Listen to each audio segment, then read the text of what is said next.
Surxondaryo viloyatida mart oyining dastlabki 25 kuni davomida huquqni muhofaza qiluvchi organlar tomonidan 200 kilogramdan ortiq giyohvandlik moddalarining savdosiga chek qo'yildi.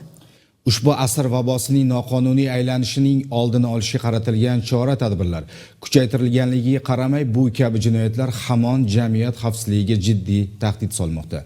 Navbatdagi lavhada shu haqda so'z boradi. Necha pul javob, necha pul olmoqchisiz bularni? Bulardan 8 millionda.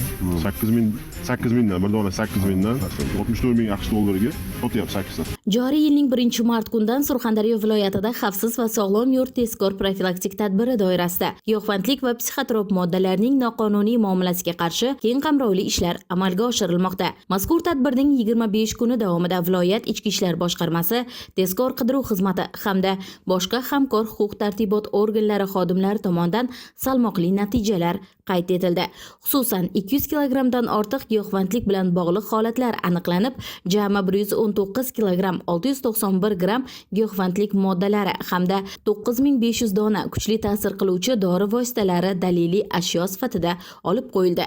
Hududlar kesimida olingan natijalarga ko'ra, Termiz tumanida 20 ta tezkor tadbirlar natijasida 96 kilogramm, Sariosiyo tumanida 13 ta holatda 14 kilogramdan ortiq, shuningdek Sho'rchi tumanida 13 ta holatdan 8 kilogramm 65 gram giyohvandlik moddalari aniqlanib, jami 120 kilogramga yaqin turli xildagi giyohvandlik vositalari iste'moli olindi hamda ularga nisbatan qonuniy choralar ko'rildi. Giyohvandlik moddalari savdosi jamiyatda jinoyatchilikning oshishiga, yoshlar orasida axloqiy qadriyatlarning yemirilishiga olib keladi. Eng achinarlisi, bu illat ko'plab yoshlarning kelajagini barbod qiladi. Oson pul topish ilinjida bu yo'lni tanlaganlar oxir oqibat qonun oldida javob beradi va o'z orzu maqsadlaridan ayriladi. Shunday ekan, har bir inson, ayniqsa yoshlar bunday illatlardan yiroq bo'lishi, sog'lom turmush tarzini tanlashi muhimdir. Qonunlarga hurmat bilan qarash, o'z hayotini qadrlash va kelajak haqida o'ylab yashash eng to'g'ri yo'ldir. Muqaddas Panjiyeva, Xolmat Nematlayev, Surxondaryodan.